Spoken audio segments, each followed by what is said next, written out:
It was the rally of the century last night as the Packers take down the Bears 24-23. One of the wildest games I've seen in a long, long time. Mr. Rodgers in his neighborhood, one-legged Mr. Rodgers, comes back from the injury and puts up 3 TDs in the fourth quarter. Just a ridiculous performance. We've got so much to talk about with that game. How's he doing today? Is he going to play against Minnesota? And those poor Bears, they just cannot beat the Rodgers-led Packers, just like they couldn't beat the Favre-led Packers. It's now 40-14 since Favre first showed up in Green Bay with their lead over the Bears, and now they have a 3-game advantage in the all-time series.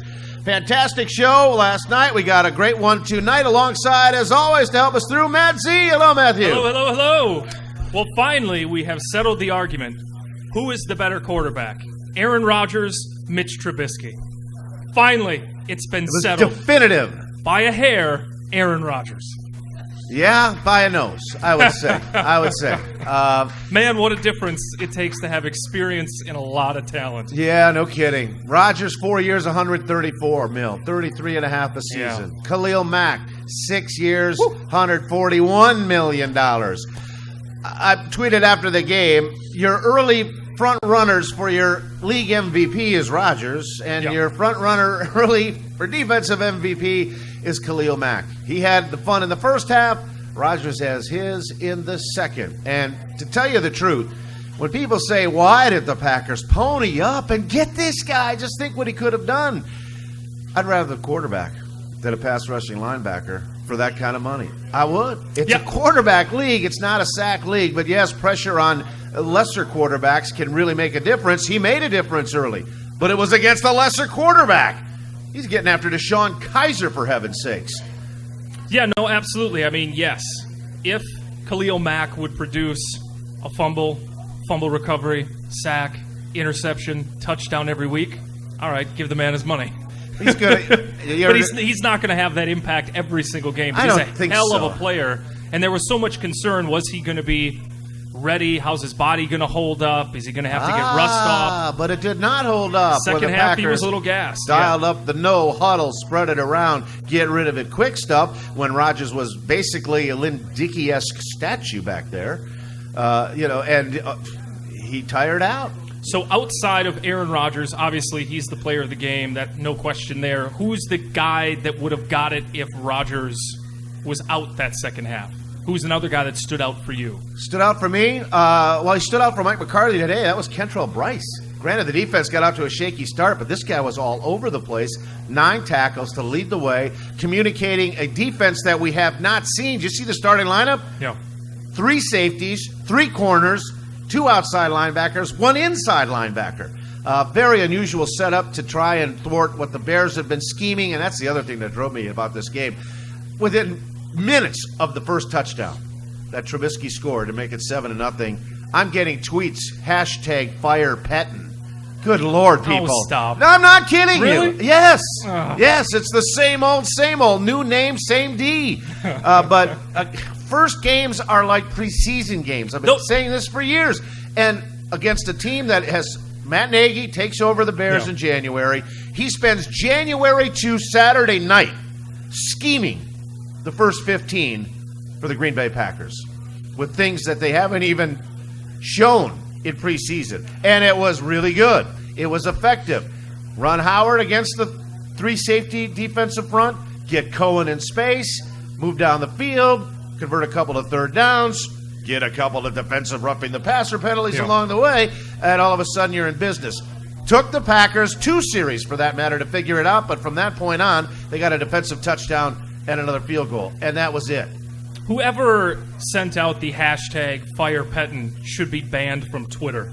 I blocked him immediately. I'm totally fine with that. Those types of people should be banned from Twitter forever. But it was I say Jamal Williams and his blitz pickups. Well, he had the huge one, obviously, on Devontae's 51-yard grab. I noted that right away. It was unbelievable. The linebacker came clean, and Jamal just stood him up and allowed Aaron to get that. Yeah, he's not trying just to direct you somewhere else. He's trying to stuff you at the point of attack. You've that was got nice. to take him on, and he did. Yeah, there were a lot of good individual plays.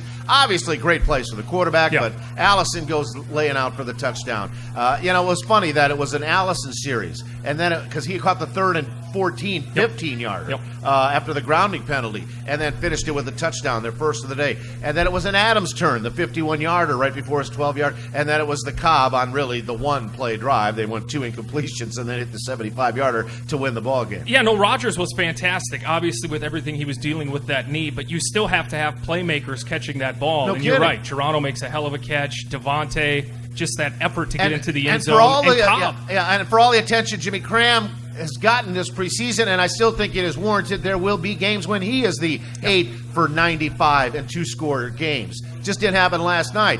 But when Rodgers was limited with his mobility, Matt, and they went to that no huddle, get rid of it quick, not unlike they did when he had the calf injury a couple of years ago, and he just sat back and roasted teams for a couple of weeks when he couldn't move. He went to what was most familiar. They practiced that no-huddle, 2-minute stuff all the time, almost 2 or 3 times a week. They have extensive periods of that. And he went to the guys that he knows can run it. And that was Adams, Cobb, and Allison. And they got it done. Fantastic game. Before we're done tonight, somebody's going to the next fantastic game against the Minnesota Vikings on Sunday. Thanks to our friends from Robinson. We got a bunch of great door prizes to give away. And Dina Lowry via Rockford, Illinois, grew up the Bear fan, but I think his allegiance has long since switched, is going to be our special guest here tonight. You're going to love Dino coming back on board this evening. So settle in and let's get rolling. 24-23, the Pack win. We'll start with the locker room quotes. And Mike McCarthy said, yeah, that was quite a night. Excellent football game tonight.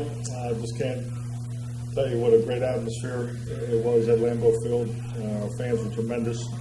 It was great to have the alumni back, and that's what rivalry games look like. I tell you what, 197th, none of them have looked quite like that. Right. Not quite like that. Yeah, when you really figure in, it's the 197th meeting, it's the 100th season for Packers football, it's the opening night on opening weekend.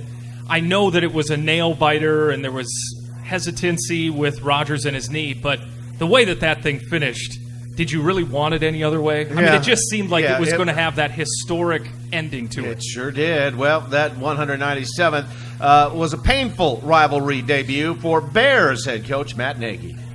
That's a tough one for us. It stings. I want our guys to feel that. They understand. I want our coaches to feel it. We talked about finishing, and we didn't do that. But I'll say this, I'm really proud of our team. I'm proud of our guys. And he should be. They're good on defense. Yeah. But the closer the Packers crept, the tighter Mitch Trubisky played. Yeah, it was pucker time. It was. You could just see he was scrambling around all night, making some things happen with his feet. But all of a sudden, he got a little skittish in the pocket, in and out. Passes were more and more off target when he needed it to happen most. The difference between a second-year guy and a 14-year guy, that's a 2-time MVP that's won a Super Bowl. There's just no two ways about it. But it was looking bleak when Aaron went down with the Pack already down 10, and it reached 20-0 before he returned to the field from that knee injury. And here's Aaron on the injury, his return, and the rally. Yeah, it was painful. Got it checked out. It was in some pain, so we want to do some further tests back in the locker room area. So when we came back in, did some tests. Felt like I couldn't further injure it at the time. So Doc and I agreed I could go back and play. Did he ever play? Well, and the best part of that was him after the game talking about he had yet to jog on that leg to see if he could even move. No, they were doing walk. Flexibility tests, kind of just a little bending. Dr. McKenzie didn't know if he could jog yet, so Rodgers said, I'm walking out and decided, okay, let's jog and just test it now. Well, and he tested it. And did he play? It was 3 of 7 for 13 in the first half, a 17 of 23 for 273 and 3 scores in the second. I'm really proud of our team. After it was decided I was going to come back, I knew it might give us a little jolt. We just had to play a lot better football in the second half, and we did. We put together 4 scoring drives. Guys making, Gmo a contested catch, yards after the catch. Obviously, Devontae and Randall's. But the protection was really good, and obviously being more of a statue back there, had to deal the ball on time and make sure we had guys getting open. And guys made plays. They made a bunch of plays. And Geronimo Allison, our guest last week, made the first one, a terrific 39-yard TD grab. One thing I think about his toughness and his resiliency. Come back and fight through that little bit of pain, a little bit of adversity, and then go out there and still place the ball. And my job to be in the right spot, right time, and bring that ball in and make a play. Made a play. Devontae Adams made his, the 51-yarder before his 12-yard TD. And then there's Randall Cobb's grab that turned into the 75-yard game winner. Did Cobb think this might just add another chapter to Mr. Rodgers' legacy? I mean, you've seen it time and time again. I mean, that guy's a warrior. He goes out and he competes and he fights. He gives us everything he has, every opportunity he can.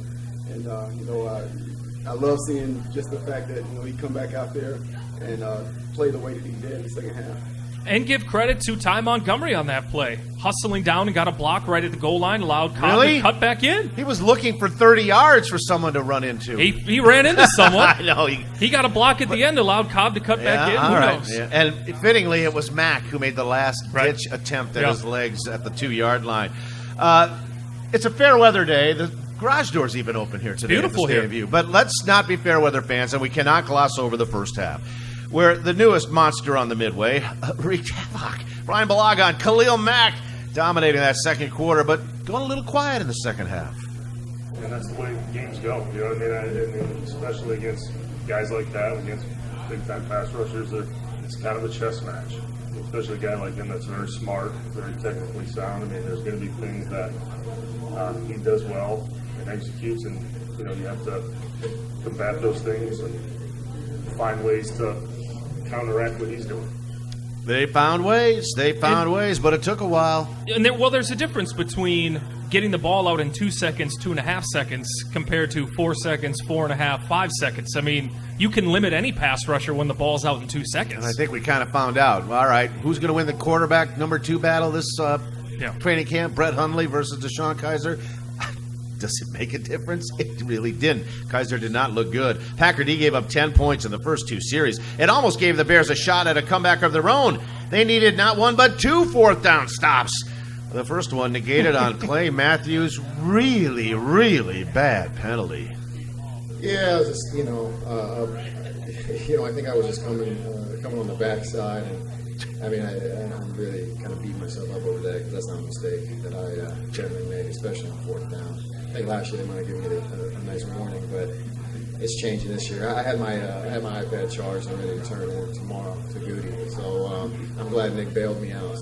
He was ready to turn in his iPad. Well, he leaves if he was a rookie undrafted free agent rather than a 4-time Pro Bowler, he might have been cut for that if they lost the game. Left his feet from behind, almost helmet to helmet. Yeah, it was. That could have been really bad. It could have been. Well, Nick Perry did bail out Clay by sacking Trubisky and forcing the game-clinching fumble. Just trying to get on the edge and make a play, man. I think it was a team effort out there. The back end really did a good job, and we were able to bring it home. And Aaron Rodgers will probably stay home for a day or two, resting that sore knee, but he learned something from the old gunslinger Brett Favre. Doesn't hurt so bad when you beat the Bears. This is what we're paid to do. We're paid to deal with injuries and play through them. That's what everybody's doing and will be doing throughout this season. That's the measure of a teammate, is what are you willing to put on the line for your team. And to me, it's a no-brainer. Being out there is special. The ovation from the crowd lifts you up, gives you the energy, the momentum of the game, and feel the tide turning. It's special. This will definitely go down as one of my favorite memories, especially in this rivalry. But we've had some fun ones. Oh, he's had a lot of fun ones. 6 TDs and a half. Yep. Beating them in Chicago to go to the Super Bowl, which they won. Randall Cobb's 4th down TD to win the division title. And let's just throw this one onto the pile. But it was stick him on the glove short of being the comeback that wasn't. Thank you, Kyle Fuller. Thank you for that drop that couldn't have hit you any better. I know. It's just, that should have been the end of the game right there, and he drops it, and you take advantage. Sometimes you got to get a break or two, Yeah. and they made many and got a few along the way. 1-0 start to this season, but a painful one at that. The update on Aaron Rodgers. Mike McCarthy said today they are still conducting tests. They have at least an idea of what's going on and what happened exactly. They're not telling us. Excuse me. He's going to obviously take it easy. They'll know more on Wednesday, and that's all I got right now, he said. The fear was ACL when he went down. and you looked at that hit. I know you guys are there in the press box. Yeah. I don't know how much replay you guys saw, but on NBC, the slow motion replay of a 300-pound man falling on your left twisted leg. funny, and but I was encouraged by first he laid down for a while, got up a walk to the sidelines without. Well, but he gets getting up. He gets up and then goes down to a knee again Yeah. because he couldn't put pressure Yeah, on it. I That know. was where I was like, okay, this is could going to be bad. serious. Went into the goofy little blue tent, Yeah. for that little examination, and it looks like I don't even want to say. But then he came out, walked to the cart, got the ride in, and then you're right. When I saw him first take steps and then jog across to come out for the third quarter, I knew he was going to play again because he was started warming up right away, throwing Right. the ball, yeah, it was painful. There is some swelling. Let's see what happens. If I was a betting man, I think he's going to be out there Sunday, and I think we'll see a lot of what we saw last night. Oh, he'll play. Again, a Yeah. lot of limited mobility type of play calls. Not a lot of stretch handoffs, not a lot of keeps and rollouts. Let's just sit back and fire it and see what they can do against that Vikings secondary, Yeah. which is better than the Bears secondary, but I don't think the Vikings have the pass rush the Bears do either. So we'll see what happens. Should And be if you fun. get the ball out fast, it doesn't matter what your pass rush is doing. If the ball's out in If the 2.5. I don't know what it is, but the guys just seem to run better. Routes cleaner. Everything's cleaner when they hurry up for some reason. Well, they got it done. That's the bottom line. Welcome our listeners from Sheboygan and Wausau. We welcome our viewers online across the Midwest communication stations. We are live from the Stadium View on Holmgren Way. Just a beautiful view up the road to mighty Lambeau, and a great place to come any night of the week, but certainly when the boys are home. Yeah, stick around tonight. Watch the doubleheader of Monday Night Football. You also have Brewers Cubs at 7:05. Watch There the you game go. here. Big game. They have Singo here every Wednesday. That's musical bingo from 6 to 9. Dueling pianos are here in the banquet hall September 15th. Doors are opening up at 7. Show starts at 8. Then they're here September 29th, November 10th, 1st of December, and the end of the month in December. Then happy hour every Monday, 10 to close. 10 a.m. Did you hear that? Happy hour on Mondays, 10 a.m. to close. It's a happy Monday indeed. 24-23, Pack over the Bears. When we come back, the Dean of the Northwestern Wildcats, Dean Lowry, joins us on the fifth quarter right after this timeout. All right, welcome back. We're just getting rolling here tonight. A long way to go. We'll send somebody to the Packers and Vikings before the end of the show. Don't forget to sign up for door prizes. The hot and cold play right around the corner as well. But it is a pleasure to welcome back to the Stadium View stage now in his third year from Northwestern University by way of Rockford's Boylan High School, number 94 on that Packer defensive line. Let's welcome back Dean Lowry, everybody. Hello, Dean. Hey, what's going on, Mark? Congrats on Thank you. what a night. Yeah, it was a fun night, that's for sure. Lambeau Field last night was rocking. The atmosphere, the second half especially, was just very exciting, and it was a great team win. Just how you guys scripted it then? That went according to the game plan? Not exactly, but at halftime I thought we made the right adjustments on both sides, and we really came out firing the second half. You go up against this guy every day in practice. Do you even begin to appreciate what he is capable of?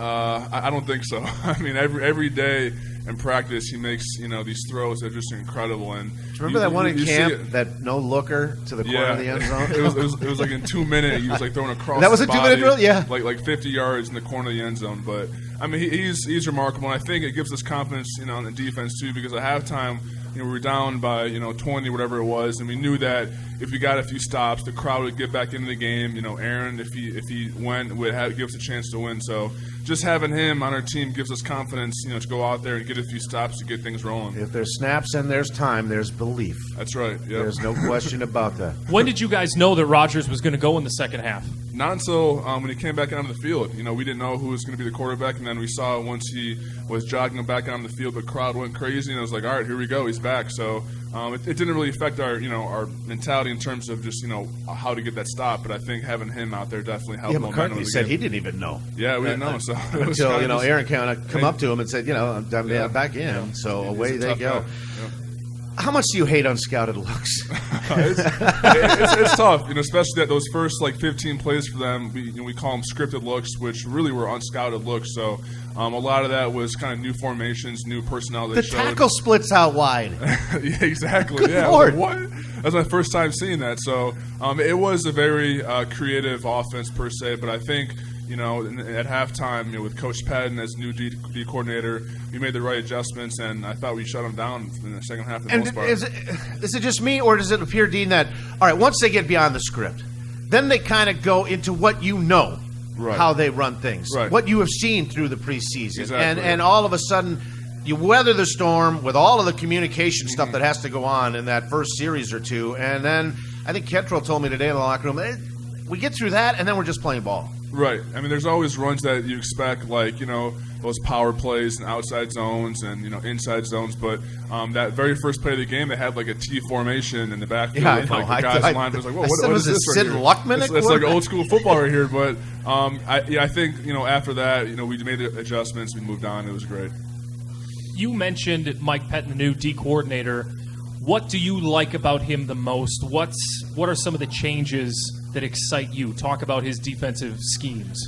I think the biggest thing, just watching the film and just being out there, is that our defense seemed very unpredictable last night. I think I saw somewhere that even Trubisky was saying that they expected us to be in more man and zone and just things like that. So just having that element of your defense along with an aggressive play style, it makes it fun to play in. And it's a up-tempo, high-energy defense, a lot of pressure, as you saw on third down.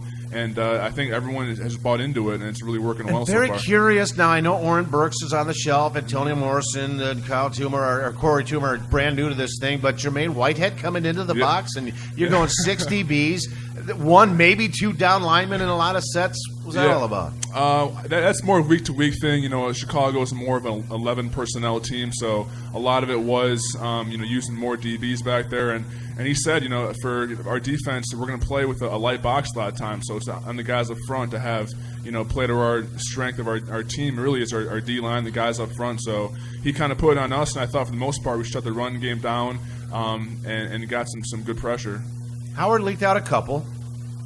I think the 122-yarder. Yeah, he's a good back. And he's a good back. Some of that was 1,300 yards a year for his first two. And some of that was tackling and angles. That was our first time playing a full game, as a defense, but with that. But that's going to improve tackling and tackling. You hit a nerve. I've been saying this for years. That first game, even the first couple of games, Dean, is really when the team gets its feet wet, figures out how to play together, because you don't do it, all summer. No, yeah. I mean, even in preseason, most of the guys only play 3 of the games, and even then it's about a series to, a first half. So that was our first big test as a defense, and I thought we, over the most part, played really well. I thought so, too. Do you like how preseason is handled, or would you like to see a heavier workload there to get you guys more on the same page getting into week one? If I had to change it, I would say maybe a heavier workload, but maybe condense it a little bit. It seems like it's, 4 to 5 weeks, and that's kind of a long time in my opinion, but maybe 15 camp practices, Dean. Yeah. Come on, man. I mean, maybe adding some practices during like the off season, like OTAs, but it seems like it's kind of spread out long, or I don't know. But I mean, overall, it's not too bad. Coach McCarthy knows when to push us, knows how to get us better, but also knows how to let us recover. You sound too. like a veteran now. Let's lighten it up a little. Lighten it up. You mentioned what you believe, and understandably so, is the strength of this team, maybe outside of the QB and the receivers, but that's the guy. You guys up front, Muhammad Wilkerson, the addition, Mike Daniels, Pro Bowl, Kenny Clark on his way to one. You're in the mix. That is a Montrevious Adams finally getting involved and getting going. Yep. Yeah, I mean, it's a very deep room, and like you said, Montrevious has experience in Coach Pettin's defense in New York, and he's, a super talented guy. Mike Daniels, is Mike Daniels. He brings it every single play.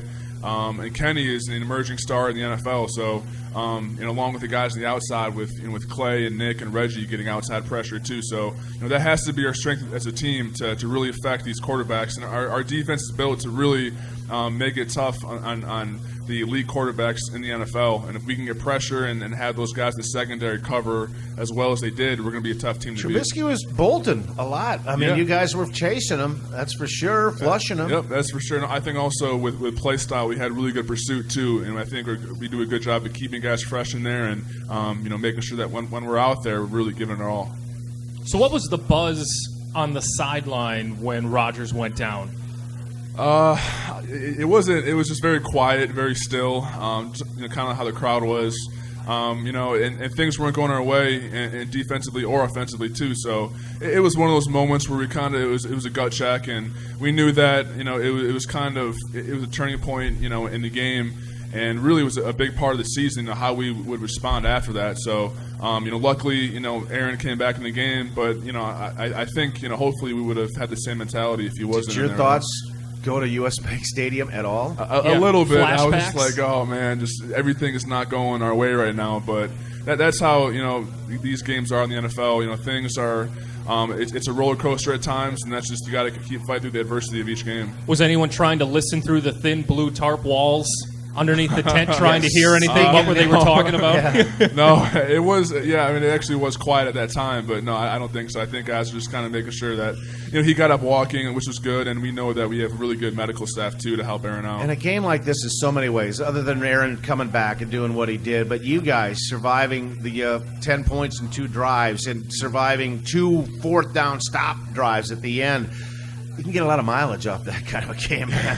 Right. And also in the second half, too, I think a big part of the win was our red zone defense, too. And if we can hold teams to a field goal after a long drive, that's not, a really terrible thing. So if we can keep improving that and making sure teams aren't getting 6 opposed to, 3, that's a big part. All right, just start taking away before the last offensive snap for the Bears. Right. Dean Lowry is our guest tonight. We're just getting going. We're going to take a break, come back with more from Dean.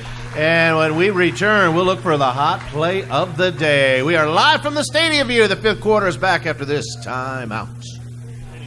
Welcome back, everybody. Great win for the Pack last night. That one's going to be remembered for a long time. I'll never forget the first Packer-Bear game I witnessed. I was 10 years old, 1968. Packers were pinned back. Game was tied at 10. They punted the ball. Cecil Turner made a fair catch. Remember Cecil Turner? Great kickoff returner. Made a fair catch at the 46-yard line, and out comes Mac Percival with a tee.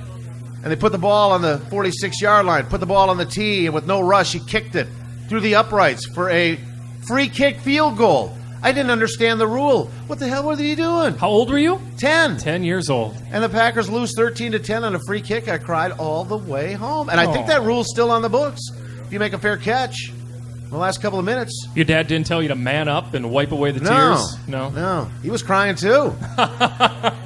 Dean Lowry, our guest tonight. But since then, the Packers have dominated the Bears. It's been an incredible run. And I think Rodgers now 17-4 all time. Made some plays last night, and we're looking for the hottest play of the day.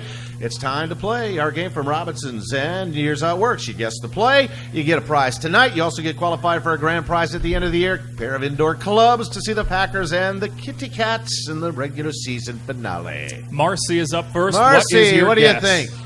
Game-winning touchdown to Randall Cobb. Hot play's a slam dunk for this game, don't you believe? 3 snaps after the Bears got 3 to go, up 6.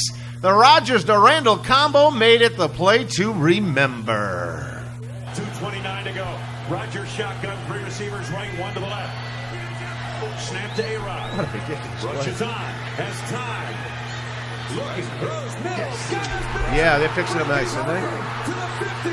He may go all the way. Listen to Larry go absolutely ape. Randall Cobb to the 5, to the end zone, to the touchdown. Oh, my goodness. Randall Cobb to the lead score. Oh, really? Oh, yeah. 75 yards. 75 indeed. Yeah, Randall said there really wasn't that much to it. I saw Aaron start to scramble, and I just tried to break free. And once I caught the ball, I just saw green grass, so just try to run, get to the end zone. He got to the end zone again. Marcy, our hot play winner. We'll look for the cold play a little bit later on. Congratulations. You're in. Wayne and Larry obviously very excited. It wasn't that much different on television with Collinsworth and Michaels. I guess they were drooling. They were all in on the comeback. Oh yeah, it was the greatest thing they had ever seen. You were in the building all day today, but even the national shows today are just continue to fawn over 12. It's funny just walking through like the dining hall in the facility. You see the TVs on, and it's just all Aaron Rodgers. Is he the best quarterback of all time? All this stuff. So it's just like, I just saw him in the locker room. So it's kind of funny to kind of be in like the middle of all the attention right now in the sporting world. And I did see him in the locker room too. And I just will say, I mean, he wasn't limping or anything like that. He was wearing a compression sleeve on his left leg, which is understandable, but he seemed to be moving fine. Didn't want to say anything to us today. He just kind of, smiled, but we'll see. We'll see what happens later this week. Are you guys ever like, hey, we played too? You know, we had to get stops. We're here. Yeah, a little bit. But It's not just one man. I mean, Yeah. Yeah, but Aaron recognizes Oh, that. absolutely. I mean, Sure. Yeah. You know, I mean, I think, you know, with, you know, he's the leader of our team, and, you know, I think as he goes, you know, our team goes, but also we have a very strong defense. We got, you know, a lot of receivers too that stepped up, with Geronimo having a great game and Randall playing well, and Devontae, of course. So I think, you know, he respects especially just the talent that we have around him this year. You guys didn't have a good first half. What was the mood at halftime? What was being said in the locker room? You know, yeah, it was very tense, honestly. You know, there wasn't, you know, finger pointing, but there was a lot of kind of just like, you know, we got to step it up. They're outplaying us. They have more energy than us, and, you know, we got to respond even if, you know, 12 isn't out there. So, you know, it wasn't, you know, pretty per se, but it was one of those things where I think it was just kind of a turning point in the game, and we responded. Yeah. Are the coaches very vocal there, or is it individual players stepping up and kind of rallying guys? Yeah, it was both. You know, a lot of the veterans that have been through these big games were, you know, telling guys to step up. You know, this is a big moment for us, and also coaches too. You know, that was, I think, you know, at times embarrassing first half. So it was all about responding, and we knew that, you know, with some things that would go in our favor, that the game would still be close. And there's not a lot of time when you think about it at halftime. By the time you walk in there, coaches are going to chat for a minute, come to you guys maybe with whatever adjustments they want to talk about, and then you talk amongst yourselves about how you got to get that turned around, and out you go. Yeah, it goes very quick. Our first few minutes is just getting a snack or getting, you know, like a peanut butter sandwich, and then coaches come in, try and fire us up, and then it's adjustments. So it's about 10 minutes, but it's really definitely kind of a bang moment. There are snacks at halftime. Yeah. You guys are trying to refuel that sort of thing. We usually have like either a protein shake or, you know, a PB&J sandwich and some oranges. So just to try and keep the energy going in the second half. Youth soccer. Yeah, it is. But oranges at halftime. Yeah, just some extra energy. You know. Who brings the halos this week? Little mini mandarin oranges. Our head nutritionist Adam Corzin is in charge of that. Wow, that's hilarious. So you go down 17 after the Mac pick six, which is just unbelievable, and you come out and you're on defense early. You have Muhammad wasn't as bad as Clay's, but the roughing the passer penalty. Dean, how hard is it to let up, glance off, rather than hit a QB these days? You guys have been schooled about this. You talk about it.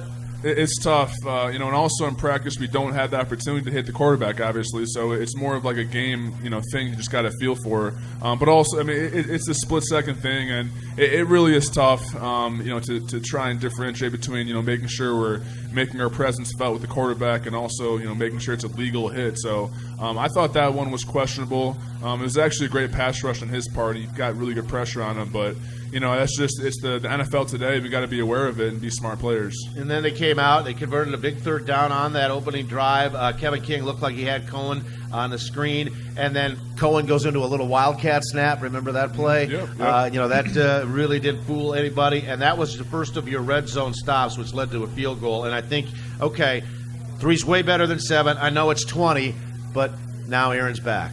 Yeah, and that was a big part of the game, you know, having a few stops in there. The crowd was back into it. Aaron, you know, then went out there and had a touchdown. So that was just a really exciting part of the night, and, you know, kept going. 3 and out. Big stops on third down, the next 2, resulting in 2 more scores, and we got ourselves a ball game. So the adjustments paid off, the energy level picked up, and even McCarthy admitted that. He said the Bears were just probably a half step faster than us early in that game, and we had to get it back. Yeah, in that first half, they had a lot of energy. You know, the first game of the year is always going to be that element of it. And, you know, once Mac had those big plays, I mean, you knew that they're fired up. But, you know, as things go in games, there's always ebbs and flows of how things turn out. And we kind of just wanted to weather the storm and then halftime make the adjustments and go out there and get the W. Do you get a little bit more amped up, not just for a division game, but it's Packers-Bears rivalry week? Is there a little bit extra fire for you? You grew up with this rivalry. Yeah, you know, I was actually, you know, a Bear fan growing up. So you're excused. So I know the history behind these two teams and the great players that have played this game and everything that goes with it. So for me, especially being a local kid, there is an added element of just wanting to beat these guys and go out. Are you allowed back in Rockford at all? Yeah, you know, Rockford is like the northern part of Illinois, so it's probably about 60-40 Bears to Packers, but there's still plenty of Packer fans in the area. So that's kind of cool. Growing up a Bears fan, what are some of your memories of the Packers-Bears rivalry? I mean, do you? Yeah. lot of it was, more of sadness watching Brett Favre. Yeah, you grew up in the Favre era. So, that was my era. But so you kind of missed the mid '80s.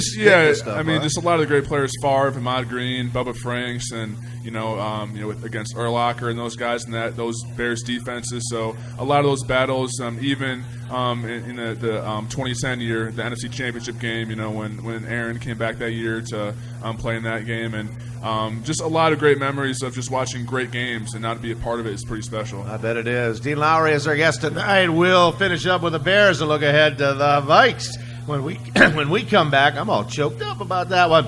We're going to have some more fun next. Looking for a Coldplay when we return with Dean Lowry in the fifth quarter, live from the Stadium View, right after this.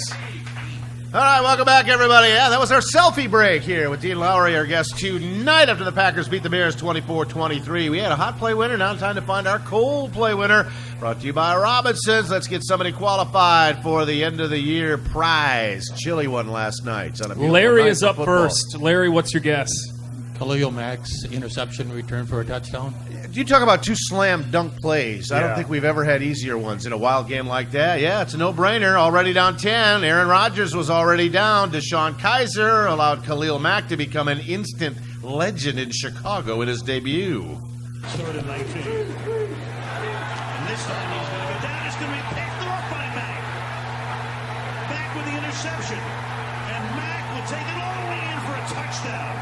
How crazy was that? Robertson Harris extracted the ball 28 yards, and Khalil Mack is already the defensive MVP of the season. So fast that Kaiser doesn't even have a chance to make a play, and then there's that guy earning every single penny. Al Michaels, Chris Collinsworth on the NBC call last night. Yeah, Mack put a point shortly after taking some off the board when he sacked Kaiser and literally swiped the ball out of his hands inside the Chicago 10. Deshawn talked about the Mack attack. The first one, he gets off the block, trying to get out. He gets his hands on the ball, strips the ball away. The second one, kind of lose vision of him after get a little contact on the legs. Try to make a great play, and unfortunately made it back for the worst time. Yeah, a little worse. And the cold one of the night. Larry, you're in. Congratulations.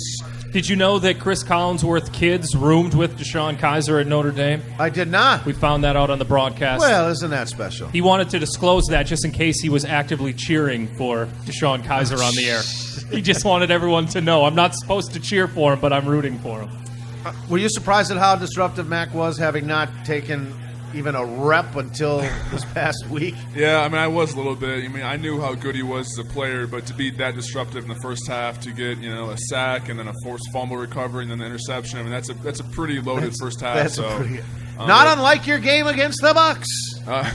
Hey, I guess, yeah. Former NFC Player of the Week right here, ladies and gentlemen, for that touchdown you scored last year. That's right. But that was also Balaga's first start since his injury too. So I think after that first half he settled down and really I thought blocked him really well in the second half. And you go against, like I said, Aaron every day, and you also go against their no huddle and their hurry up every day, and you get gassed. Yeah, I think also our O-line played really good too. So going against Bakhtiari and Balaga and those guys on the inside, it's a really good O-line. So they should protect him really well this year. All right. We've got a streak going here at the fifth quarter. Geronimo Allison was on last week.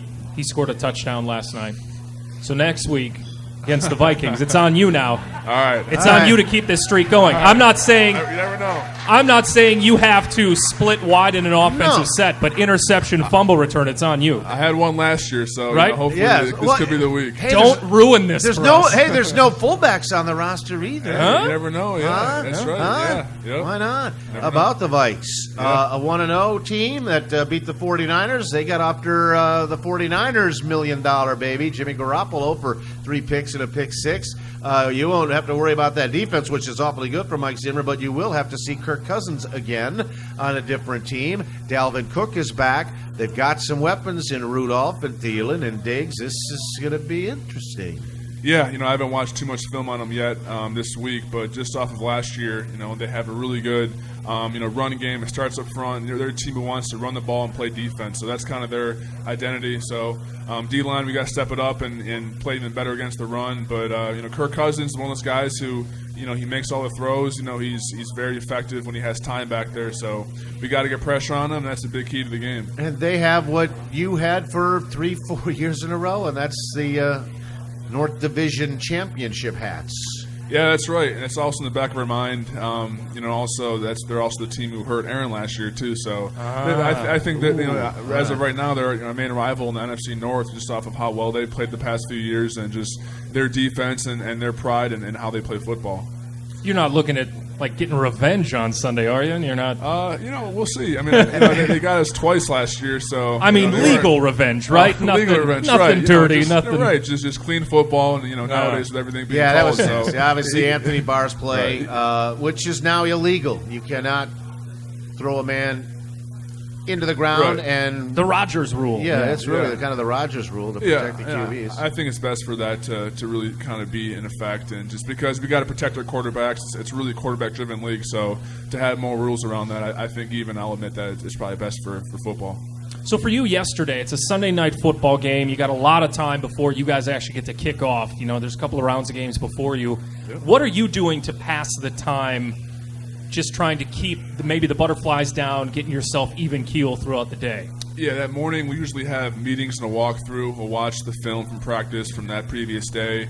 We'll go over the last calls and the game plan, and then we'll go home and I'll take a quick nap, and then I'll usually watch the game, see what's going on, kind of get your mind thinking of football, visualizing what you're going to see, what kind of blocks, what kind of even atmosphere what to expect out there, and just a lot of just kind of relaxation. Visualization and go out there and performing. Are you a butterflies guy? Do you get a lot of nerves before games? I am. That very first before that very first hit, I'm definitely feeling a lot of excitement, a lot of nervous energy. But after that first play, it all kind of settles down and you just play football. Yeah, especially the first game. Yeah, the big night, 100th night. Yeah, 100th season. All the stuff that went into this one, it was just amazing. You'll feel a lot better when it's week 2, and it's also nice to be home. 2 division games back to back, great test and a great and I think easy way to get motivated to get out of the gate fast here. Yeah, absolutely, and I think we know that even these games have a big effect on our record and where we play in the playoffs down the road. So these are really big games for us. We got to win them each time. So it's a big deal. I've always wondered for players when you guys are watching other games like yesterday. Maybe you're watching the 325 game, something like that. When you're watching those games, can you just watch it as a fan, or are you nitpicking what's happening on the field? Here's what happened. He went in the wrong gap. Yeah, they're double teams or blocking plans. Do you look at those games differently? Yeah, the sad thing is, almost exclusively now, I watch it more as like nitpick it, kind of watching your guy. You don't watch as a fan anymore because you're always watching kind of how teams would attack your defense and certain guys you like watching, certain defensive linemen, and that's kind of how you view things. So after football, I'm sure I'll enjoy it more and play fantasy football and all that stuff. But right now, you're kind of just looking at it from a film perspective. So you don't do fantasy football now? You don't have any teams? Some guys on the team do, but I don't play it. No, I just kind of Good for you. I don't either. I would get bugged all the time about, you know all these players, you go to all the games, you know all this stuff. Yeah, don't bother. So what'd you do with your off season? Do any traveling? Do anything fun? Yeah, I was out in California for about a month, training out there at a facility in San Diego. I was back in Chicago area training at school, so just staying busy, taking time off, just mentally recharging. So it was a good off season. Doing any surfing in California? Are you a surfer guy? Nothing like that? No, I couldn't balance that well. I probably would sink the board with my weight. But. I don't know how many 6'6", 290 guys are on surfboards, but I went to the beach, enjoyed the weather, and it's nice to kind of mix it up a little bit and just get out of the Midwest for nice. Hey, Wildcats got out to a start. Big Ten opener. Yep, Purdue. We beat Purdue very first game of the year last Thursday night, but then we fell to Duke Saturday. So that was a rough one. So the Jeopardy Bowl. Yeah, Northwestern beat Duke. Right, but it's amazing how that program stays competitive. We all understand the academic requirements getting in, the enrollment size, and everything else. But I tell you what, Pat, you've done a hell of a job there. I mean, he's a great coach, and I think he's somebody who's very loyal to the school too. He played there. He knows what it's like to be a player there. So I think it helps recruiting, and it helps to get guys across the country that want to play Big Ten football, but also go to a very elite school. So he understands the kind of player that he needs to recruit to go there and excel there. So he's doing a great job. All right, Dean. Best of luck the rest of the way. That sure was fun last night. Let's get another NFC Player of the Week accolades or two this season. Get after the Vikes. Stay healthy. And really appreciate you spending a little time with us and the fans here tonight, Dean. Yeah, no problem. Thank Outstanding. you guys. Ladies and gentlemen, number 94, Dean Lowry, our guest tonight. When we come back, we're sending somebody in this tavern to the Viking game. Don't go away. We'll wrap it up right after this timeout. All right, welcome back, everybody. Dean was awesome again. He's great. Yeah, he's really good. Dean's He great. is really good. Hey, a lot of good results, actually, out of the NFC. The NFC West is 0 for 3. Seattle down. Niners down. Arizona down. Rams go in Oakland tonight. I like the fact that the Falcons lost Thursday night. The Cowboys look like a mess. So, all right, let's get to 2-0 and see what happens when the Packers take on the Queens. And the Browns didn't lose. And the Browns didn't lose. Yeah. 21-all to the Steelers. Their losing streak is over. Well, sort of. Oh. They didn't crack open the Bud vase, though. No, they did not. Not yet. Not yet. Maybe next week. We'll see what happens. Speaking of next week, our friends from Robinson are so good to you people that come to this show every week. We got a pair of tickets to the Packers and the Vikings. Who's going to the ball game, Z? Sue Jakes. Sue Jakes. So you got Must to be change in the that front Bear row. shirt to the Viking shirt. Stick around. We got more door prizes to give when we're done. We'll see you next Monday night. Thanks, from Matt Z. everybody. I'm Mark Daniels. So long, everybody. Go Brewers!